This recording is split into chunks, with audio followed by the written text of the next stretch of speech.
आपल्या सोबत वकील असीम सरोदेजी जोडलेले आहेत। असीमजी, सुनावणी पुन्हा पुढे ढकललेली आहे। 3 वर्ष सुनावणी सुरू आहे। यावेळेस सुनावणी पुढे ढकलण्याची नेमकी काय कारणं दिली आहेत? यावेळेस शिवसेनेचं जे प्रकरण आहे त्याच्यासोबत राष्ट्रवादी काँग्रेस शरद पवार यांचं प्रकरण सुद्धा सुनावणीसाठी घेण्यात आलं आणि दोन्ही बाजूचे 2 प्रकरण आहेत। एक प्रकरण जे घड्याळ या पक्षचिन्हाबद्दलचं आहे त्या यादीमध्ये लिस्टेड नव्हतं आणि त्यामुळे राष्ट्रवादीच्या वकिलांनी लक्षात आणून दिलं की एकत्रित सुनावणी घेणं आवश्यक आहे आणि त्याच्यासाठी सगळे प्रकरण एकत्र लागले पाहिजे आणि त्यामुळे ते कारण होतं। पण न्यायाधीशांनीच सुरुवातीपासून असं सांगितलं की आम्हाला आता हे प्रकरण सुनावणीसाठी घ्यायचं नाही, जानेवारीमध्ये आपण हे घेऊ आणि त्यामुळे जानेवारीमध्ये प्रकरण ठेवण्यात आलेलं आहे आणि तेव्हा 21 तारखेला सुनावणी होईल।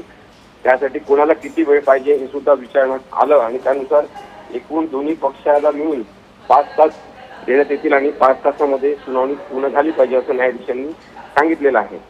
जी, मात्र असीमजी, उद्धव ठाकरे यांनी आग्रही मागणी केलेली की लवकरात लवकर सुनावणी होऊ द्या, मात्र होत नाहीये। पुढची तारीख दिलेली आहे, त्यातच स्थानिक स्वराज्य संस्था निवडणुका सुद्धा आहेत, त्याच्यानंतर आता ही सुनावणी होतीये। आता सगळ्याच प्रकारच्या निवडणुका म्हणजे लोकसभा झाली, विधानसभा झाली, आता या सुद्धा निवडणुका ज्या येऊ घातलेल्या आहेत त्या सुद्धा ज्याप्रमाणे पक्षचिन्हांची विभागणी केलेली आहे त्यानुसारच होतील आणि शिवसेनेचं धनुष्यबाण हे मुळातलं पक्षचिन्ह हे एकनाथ शिंदे यांच्या गटाने वापरावं अशा प्रकारची परवानगी अनाऊन्सपणे जनता दिलेली आहे असं चित्र निर्माण झालेलं आहे। जी, मात्र असीमजी, उद्धव ठाकरे यांच्यासाठी किती मोठा धक्का आहे? उद्धव ठाकरे साहेबांनी सगळ्यात पहिले हे स्वीकारलेलं आहे की जशी आहे तशी लढाई आपल्याला लढावं लागणार आहे। त्यांनी वास्तविकता सर्वात पहिले स्वीकारलेली आहे, पण न्यायव्यवस्थेवरचा विश्वास गळू दिलेला नाही हे महत्वाचं आहे।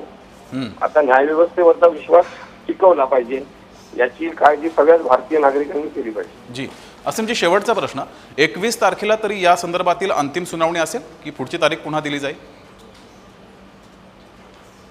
आतापर्यंत मी जेव्हा आपल्या माध्यमांना सांगितलं तेव्हा मी न्यायालयात काय झालं, न्यायालयाने काय म्हटलं ते सांगितलं। तेव्हा लोक टिंगलटवाळी करणार असं म्हणतात की हे सांगतात ते होतच नाही। ते न्यायालयाने सांगितलेलं मी सांगितलं, आता सुद्धा न्यायालयाने सांगितलेलं मी सांगतो। त्यांनी म्हटलेलं 21 तारखेला सुनावणी सुरू होईल आणि कदाचित 22 तारखेला पण चालेल, पण 21-22 तारखेला संपेल असं न्यायालयाने म्हटलेलं आहे।